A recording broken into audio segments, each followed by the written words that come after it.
Good morning friends, so welcome to the prelims booster session. आज का पहला topic है arhar and urad cultivation. Topic आपके इकोनॉमी के लिए इंपॉर्टेंट है। तो सर्जिंग पर्ल्स इंपोर्ट्स हो रहे हैं, डोमेस्टिक डिमांड बढ़ रही है। इसके लिए ही डिपार्टमेंट ऑफ कंज्यूमर अफेयर्स ने एक टारगेटेड प्रोग्राम इनिशिएट किया है। ये प्रोग्राम जो है वो एम कर रहा है कि अरहर और उड़द कल्टीवेशन को प्रमोट किया जाए across several Indian states during the kharif season 2025। Department of consumer affairs जो है वो प्रमोट करेगा अरहर और उड़द कल्टीवेशन को सीड डिस्ट्रीब्यूशन कैंपेन्स के थ्रू। और इसको इम्प्लीमेंटेशन कौन करेगा? एनसीसीएफ। अब ये कैंपेन जो है ये एक्सटेंडेड है from successful two pilot projects जो झारखंड के डिस्ट्रिक्ट्स में किए गए थे। ठीक है, तो क्राइटेरिया क्या होगा डिस्ट्रिक्ट्स के सिलेक्शन का? रेनफेड एरियाज होंगे जो, या फिर एस्पिरेशनल ब्लॉक्स होंगे जो नीति आयोग आइडेंटिफाई करेगा। 1 करोड़ एलोकेट किया गया है सीड डिस्ट्रीब्यूशन के लिए, और 100% प्रोक्योरमेंट गारंटी दी जाएगी एमएसपी पे अगर मार्केट प्राइस फॉल होता है तो। अब पल्स के प्रोडक्शन और ट्रेड ट्रेंड्स अगर हम देखें तो पल्सेस जो है वो रिच इन प्रोटीन होती हैं। इंडिया लार्जेस्ट प्रोड्यूसर है पल्सेस का ग्लोबली। मेजर पल्सेस जो इंडिया में प्रोड्यूस होती हैं वो है अरहर, उड़द, मूंग, मसूर, ग्राम एट्सेट्रा। तो जो 163 लाख टन्स के आसपास की डोमेस्टिक प्रोडक्शन थी 2015-16 में, वो 244.93 लाख टन्स पहुंच गई 2023-24 में। और मेजर एक्सपोर्ट डेस्टिनेशंस क्या हैं? Bangladesh, China, US, UAE, Sri Lanka. और इंपोर्ट हम करते हैं कनाडा, ऑस्ट्रेलिया, म्यांमार, मोजाम्बिक और तंजानिया से। तो गवर्नमेंट जो है वो कई पॉलिसी सपोर्ट दे रही है पल्स कल्टीवेशन में। जैसे पीएम आशा स्कीम है, उसमें गवर्नमेंट एमएसपी पर प्रोक्योरमेंट करती है पल्सेस की, और प्रोक्योरमेंट लिमिट जो है वो 25% जो तूर, मसूर और उड़द पर थी उसको भी हटा लिया गया है। ऐसे ही नेशनल फूड सिक्योरिटी मिशन है, क्रॉप डाइवर्सिफिकेशन प्रोग्राम है, राष्ट्रीय कृषि विकास योजना है। ओके, नेक्स्ट हम टॉपिक देखते हैं रिव्यूइंग स्टेट लॉज। ये टॉपिक आपके पॉलिटी के लिए इंपॉर्टेंट है। सुप्रीम कोर्ट ने रिसेंटली कहा है कि जो स्टेट ऑफ छत्तीसगढ़ ने एक एक्ट पास किया है अपने ऑर्डर, सुप्रीम कोर्ट के ही ऑर्डर के खिलाफ, उसको हम कंटेम्प्ट नहीं मान सकते। क्यों? अब इसके लिए हम देखते हैं कि सुप्रीम कोर्ट ने रिसेंटली कहा, एक रिट और कंटेम्प्ट पिटिशन जो फाइल की गई थी, कि अगर स्टेट कोई लॉ पास कर देती है कोर्ट के ऑर्डर के अगेंस्ट, उसको सिर्फ इसलिए नहीं कंटेम्प्ट माना जा सकता कि उसने कोर्ट के अगेंस्ट लॉ पास किया है। जब तक वो कॉन्स्टिट्यूशनल नॉर्म्स को वो एक्ट वॉलेट नहीं करता तब तक हम उसको कंटेम्प्ट नहीं मान सकते। तो जजमेंट ने हाईलाइट किया है बाउंड्रीज ऑफ जुडिशियल रिव्यू को लेजिस्लेटिव अफेयर्स में, और रीअफर्म किया है doctrine of separation of powers को। जो जुलाई 2011 में क्या हुआ कि सुप्रीम कोर्ट ने एक सिग्निफिकेंट ऑर्डर पास किया प्रोहिबिट करने के लिए use of special police officers Chhattisgarh government द्वारा for anti Maoist operations. Court ने रूल किया कि जो इनएडिक्वेटली ट्रेंड और पुअरली पेड ये एसपीओज थे काउंटर इंसर्जेंसी के लिए, जो इनको रिक्रूट किया गया था, ये वॉयलेटिव है आर्टिकल 14 और 21 ऑफ द कॉन्स्टिट्यूशन में। और उन्होंने डायरेक्ट भी किया विड्रॉल ऑफ ऑल आर्म्स जो कि इशू किए गए थे इन एसपीओज को, और ऑर्डर किया यूनियन गवर्नमेंट को कि वो सीज कर दें फंडिंग इनके रिक्रूटमेंट की। 2011 के ऑर्डर के बाद छत्तीसगढ़ गवर्नमेंट ने इनैक्ट किया Chhattisgarh auxiliary armed police forces act 2011। इस लॉ ने ऑथराइज किया creation of an auxiliary force to support regular security forces. अब ये लेजिस्लेटिव मूव जो है ये चैलेंज की गई इसको 2011 के जजमेंट को। और सुप्रीम कोर्ट ने इन कंटेम्प्ट एलिगेशंस को डिसमिस करते हुए कहा कि जितनी भी डायरेक्शंस इशू की गई थी 2011 में वो ड्यूली कंप्लाइड थी बाय छत्तीसगढ़ गवर्नमेंट। और कोर्ट ने कहा कि लेजिस्लेचर चाहे वो स्टेट के हों या पार्लियामेंट, उनके पास प्लेनरी पावर्स हैं कि वो लॉज इनैक्ट कर सकते हैं, एज लॉन्ग एज वो लॉज जो है वो लेजिस्लेटिव कॉम्पिटेंस में हो। एक न्यूली इनैक्टेड लॉ जो है उसको हम कंटेम्प्ट ऑफ कोर्ट नहीं मान सकते जब तक वो कॉन्ट्राडिक्ट नहीं कर रहा कॉन्स्टिट्यूशन को। तो कोर्ट ने एम्फोसाइज किया कि जुडिशियल, लेजिस्लेटिव और एग्जीक्यूटिव ब्रांचेस जो हैं वो अपनी अपनी फंक्शनल बाउंड्रीज में रहनी चाहिए। तो ये रूलिंग एनफोर्स कर रही है प्रिंसिपल की कोर्ट जो है वो लेजिस्लेचर्स को ऑब्स्ट्रक्ट नहीं कर सकते, जो अगर लेजिस्लेचर्स ने लॉज इनैक्ट करने हैं तो लेजिस्लेचर्स की जो right to respond to judicial pronouncements है उसके ऊपर ये एक तरह से ये जो है ऑब्जर्वेशन आई है कोर्ट की। और अब जो है जजमेंट रीअफर्म कर रही है इंडियन जुडिशरी की इंडियन जुडिशरी जो है वो एम्पावर्ड है लॉज को इंटरप्रेट करने के लिए, फंडामेंटल राइट्स को भी प्रोटेक्ट करने के लिए, लेकिन वो लेजिस्लेटिव डोमेन को अंडरमाइन नहीं कर सकती जब तक कॉन्स्टिट्यूशनल लिमिट्स जो है वो ब्रीच नहीं होती। नेक्स्ट हम टॉपिक देखते हैं सक्षम 3000। ये टॉपिक आपके साइंस एंड टेक के लिए इंपॉर्टेंट है। तो सेल्फ रिलायंस और ग्लोबल कंपेटिटिवनेस बढ़ाने के लिए मिनिस्ट्री ऑफ कम्युनिकेशन ने हाई कैपेसिटी सक्षम 3000 लॉन्च किया है, जो कि एक high capacity 25.6 TBPS switch router है, जो कि मॉडर्न डेटा सेंटर्स के लिए टेलर्ड है। तो ये state of the art data centre है, नेक्स्ट जनरेशन डिजिटल इंफ्रास्ट्रक्चर जो सी डॉट डेवलप कर रहा है उसके लिए।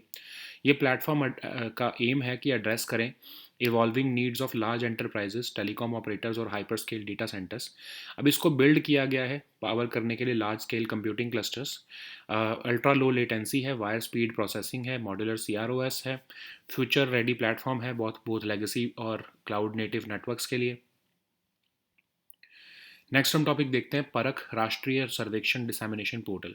ये टॉपिक भी आपके गवर्नेंस के लिए इंपॉर्टेंट है। तो पारख जो है उसके लिए जो है पोर्टल लॉन्च किया गया है। पारख ये है क्या, ये ओपन एक्सेस देगा ये पोर्टल नेशनल और स्टेट लेवल डेटा के लिए स्टूडेंट परफॉर्मेंस के ऊपर। तो ये सर्व करेगा की रिसोर्स फॉर स्टेट्स और यूटीज़ को ताकि वो इम्प्रूवमेंट प्लान्स डिज़ाइन कर सकें अपनी लर्निंग आउटकम्स और स्किल गैप्स को ब्रिज करने के लिए।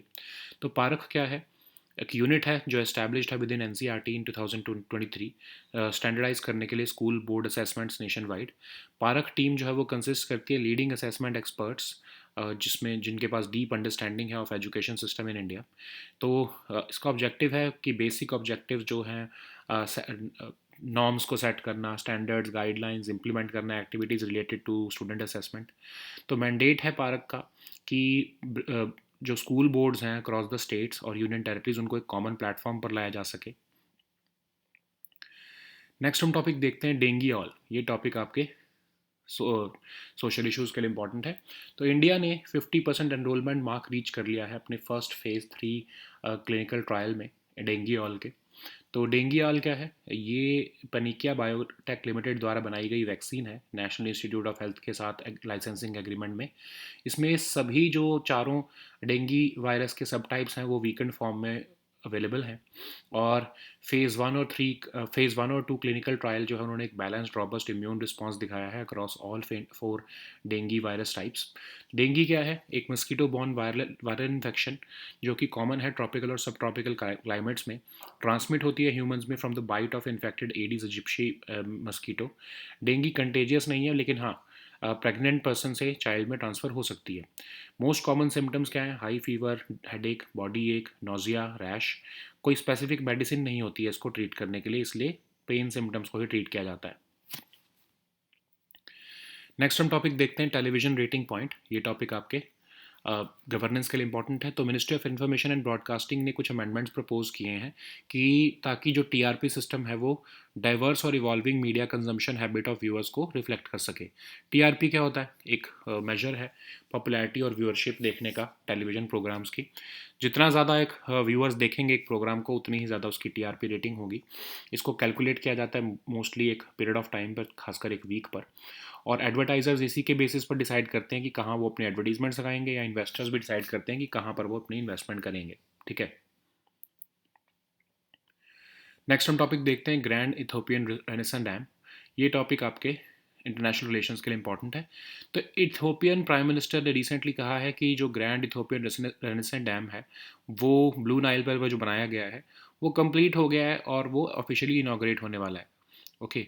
तो इथोपिया में बनाया गया है ये near the border with Sudan. Located है ये ब्लू नाइल पर। Largest hydro electric power plant है ये अफ्रीका का। तो ये एक roller compacted concrete gravity dam type है जिसमें 2 पावर स्टेशन हैं। इजिप्ट और सूडान को ये फेयर है कि ये डैम जो है इससे जो उनका शेयर ऑफ नाइल वाटर है वो कम हो जाएगा। नेक्स्ट हम टॉपिक देखते हैं Apache AH-6E attack helicopter. Topic security के लिए इंपॉर्टेंट है। तो इंडियन आर्मी जो है वो रिसीव करने वाली है first batch of long awaited Apache AH-64E attack helicopters US से। वर्ल्ड का most advanced multi role combat helicopter है।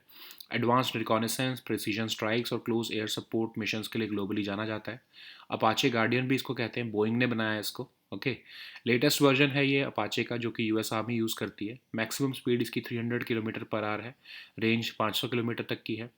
न्यू इंटीग्रेटेड इंफ्रारेड लेज़र इसमें लगाई गई है ताकि ईजियर टारगेट डेजिग्नेशन हो सके और एनहेंस्ड इंफ्रारेड इमेजरी हो सके। इंडियन एयरफोर्स के पास फ्लीट है 22 AH-64E अपाचे अटैक हेलीकॉप्टर्स की, और अब जो है हम 6 मोर अपाचे हेलीकॉप्टर्स जो है वो इंडियन आर्मी के लिए और ले रहे हैं, जो कि 2020 में बोइंग से एग्रीमेंट साइन किया गया था। नेक्स्ट हम टॉपिक देखते हैं गार्डन फॉरड्रांग ट्रस्ट। ये टॉपिक आपके आर्ट एंड कल्चर के लिए इंपॉर्टेंट है। तो 14 दलाई लामा जो हैं उन्होंने कहा है कि अ, जो दलाई लामा का इंस्टीट्यूशन है वो कंटिन्यू रहेगा, और गार्डन फॉरड्रांग ट्रस्ट जो है वो सोल अथॉरिटी होगा फ्यूचर री इनकारनेशन को रिकॉग्नाइज करने के लिए। तो गार्डन फोर्ड्रांग ट्रस्ट जो है वो एक नॉन प्रॉफिट चैरिटेबल ऑर्गेनाइजेशन है जिसको 14 दलाई लामा ने एस्टैब्लिश किया था अपने रिलीजियस, कल्चरल और ह्यूमैनिटेरियन इनिशिएटिव्स को सपोर्ट करने के लिए। तो ये नेम्ड है आफ्टर हिस्टोरिकल गार्डन फोर्ड्रांग, जो कि ट्रेडिशनल गवर्नमेंट थी तिब्बत की, जो दलाई लामा हेड करते थे अंटिल 1959। तो ये ट्रस्ट कंटिन्यू करेगा legacy of promoting Tibetan Buddhism. इसको हम कह सकते हैं कि residential quarters of Dalai Lama lineage को ये रिप्रेजेंट करता है, और इसको रजिस्टर किया गया था 2011 में धर्मशाला में। और इसका जो है ये एक तरह से ऑफिस ऑफ दलाई लामा है। ओके। और इसको मैनेज करते हैं फॉर्मर कालन त्रिपा, जो कि एक सीनियर मॉन्क हैं और क्लोज कॉन्फिडेंट हैं of Dalai Lama ji. Okay. So now let us see all these topics in English. So the first topic is arhar and urad cultivation. This topic is important for our economy section. So in response to surging pulse imports and rising domestic demand, Department of Consumer Affairs have initiated a targeted program which aims to promote arhar and urad cultivation across several Indian states during the Kharif season 2025. The aim of this initiative is to promote arhar and urad cultivation through seed distribution campaigns, and this campaign is extended from a successful pilot which was initiated in two Jharkhand districts. This will be implemented by NCCF, and rain-fed areas and aspirational blocks will be identified by Niti Aayog for the implementation of the scheme, and 1 crore rupees have been allocated for seed distribution. 100% procurement guarantee at MSP will be there if market price falls. We all know pulses are rich in protein, and India is the largest producer of pulses also. And the domestic production has also increased from 163 lakh tons to 244 or 245 lakh tons in 2023-24. Major export destinations of pulses from India include Bangladesh, China, UAE, USA, Sri Lanka, and the major import destinations for India are Canada, Australia, Myanmar, Mozambique, and Tanzania. The government of India has been supporting the pulses cultivation through several schemes like Pradhan Mantri Annadata IS Sanrakshan Abhiyan, National Food Security Mission, Crop Diversification Program, Rashtriya Krishi Vikas Yojana. Okay. So the next topic is reviewing state laws. This topic is important for your polity section. Supreme Court has recently held that passing of an act by the state of Chhattisgarh subsequent to its orders cannot be said to be an act of contempt of the order passed by the court. So, uh, Supreme Court has recently concluded a writ and contempt petition in the landmark case of Nandini Sundar and others versus state of Chhattisgarh. The court clarified that the passing of a new state law, even when related to a matter previously ruled upon, cannot be equated with contempt unless it contradicts constitutional norms. This judgment has highlighted the boundaries of judicial review in legislative affairs and reaffirms the doctrine of separation of powers in democracy. So, in July 2011, the Supreme Court issued a significant order prohibiting the use of special police officers by Chhattisgarh government for anti-Maoist operations. The court ruled that recruiting inadequately trained and poorly paid SPOs for counterinsurgency was violative of the constitution, and also therefore directed the withdrawal of arms issued to SPOs and ordered the union government to cease funding their recruitment. Subsequent to the 2011 order, Chhattisgarh government enacted the Chhattisgarh Auxiliary Armed Police Forces Act of 2011. This law authorized the creation of an auxiliary force to support regular security forces. This legislative move was challenged as being in violation of the 2011 judgment. Supreme Court dismissed the contempt allegations on the grounds that all directions issued in the 2011 order were duly complied by the Chhattisgarh government. The court held that legislatures, whether state or parliament, possess plenary powers to enact laws as long as those laws are within their legislative competence. A newly elected law by itself cannot be deemed as contempt of court. Okay. So, court also emphasized that judicial, legislative, and executive branches must maintain their functional boundaries. This ruling also reinforces the principle that courts cannot obstruct legislatures from enacting laws unless such laws are proven unconstitutional. It also acknowledges a legislature's right to respond to judicial pronouncements by drafting fresh laws. Okay, it also underscores how constitutional courts cannot act as supervisory bodies. So this judgment is affirming that Indian judiciary, while it is empowered to interpret laws and protect fundamental rights, must not undermine the legislative domain unless constitutional limits are breached. So the next topic is Saksham 3000. This topic is important for your science and tech section. So, in a significant push towards self-reliance and global competitiveness, Minister of State for Communications has launched this highly high capacity Saksham 3000, which is a high capacity a 25.6 Tbps switch router tailored for modern data centers. It is a state-of-the-art data center for next-generation digital infrastructure developed by CDOT. The aim is to address the evolving needs of large enterprises, telecom operators, and hyperscale data centers. It was built to power large-scale computing clusters. It has ultra-low latency, wire speed processing, and modular CROS. So it's a future-ready platform for both legacy and cloud-native networks. So the next topic is Parak portal. This topic is important for your governance section. So Parak Rashtriya Sarvekshan Dissemination Portal was launched recently to provide open access to national and state level data on student performance. It will serve as a key resource for states and UTs to design targeted improvement plans so as to enhance learning outcomes and bridge skill gaps. Parak is a unit established within NCRT in 2023 to standardize school board assessments nationwide. So the team of Parak consists of leading assessment experts with a deep understanding of the education system of India, and the objective is to set norms, standards, guidelines, and implement activities related to student assessment. The mandate of Parak is to work on bringing the school boards across the states and the union territories to a common platform. So the next topic is dengue all. This topic is important for your social issues. So India has reached the 50% enrollment mark in the first phase 3 clinical trial for the indigenous tetravalent dengue vaccine called dengue all. So dengue all is developed by the Panikia Biotech Limited under a licensing agreement with the National Institutes of Health. So it has a weakened form of all four dengue virus subtypes, and the phase 1 and 2 clinical trials revealed a balanced and robust immune response across all four dengue virus types. So what is dengue? It is a mosquito-borne viral infection. It is more common in tropical and subtropical climates. So it is transmitted to humans through the bite of infected Aedes aegypti mosquito, carrying one of the four types of dengue virus. Dengue isn't contagious from person to person, except when passed from a pregnant person to their child. The most common symptoms are high fever, headache, body ache, nausea, and rash, and there is no specific medicine to treat dengue. So the next topic is television rating point. This topic is important for your governance section. So Ministry of Information and Broadcasting have proposed amendments to the TRP system so as to reflect the diverse and evolving media consumption habits of viewers across the country. So TRP is a metric used to measure the popularity and viewership of television programs. So the more viewers a program has, the higher its TRP rating. It is calculated by measuring the viewership of a particular program over a period of time, usually a week. So according to TRP, of a TV channel or program, advertisers decide where they want to display their advertisements, and even investors decide where they will invest their money. So the next topic is Grand Ethiopian Renaissance Dam. This topic is important for your international relations. So Ethiopian Prime Minister has said that the Grand Ethiopian Renaissance Dam is complete and it will be officially inaugurated in September. So it is located in Ethiopia near the border with Sudan. It is located on the Blue Nile and is the largest hydroelectric power plant in Africa. So it's a roller compacted concrete gravity dam type, and Egypt and Sudan are fearing that this dam will severely reduce the share of Nile water which they receive. Okay. So the next topic is Apache's AH-6E attack helicopter. This topic is important for your security section. Indian Army is set to receive the first batch of the long-awaited Apache AH-64E attack helicopters from the US soon.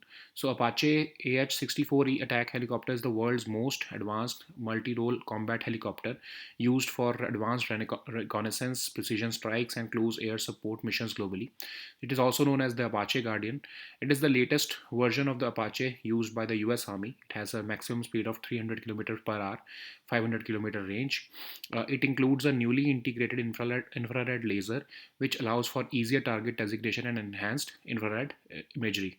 Indian Air Force has a fleet of these helicopters, and now Indian Army is receiving after the 2020 agreement with Boeing. So the next topic is Garden Fordrang Trust. This topic is important for your art and culture section.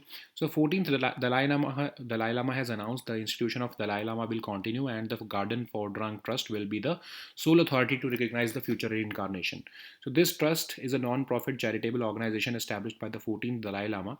It was named after the historical Garden Fordrang, the traditional government of Tibet led by Dalai Lama until 1959. This trust continues the legacy of promoting Tibetan Buddhism, and it also refers to the residential quarters of the Dalai Lama lineage from the second Dalai Lama, and it was registered in 2011 in Dharamshala. It is based in the office of Dalai Lama only. Okay, so these were our topics for today. We'll meet next time with new topics. Until then, goodbye and take care.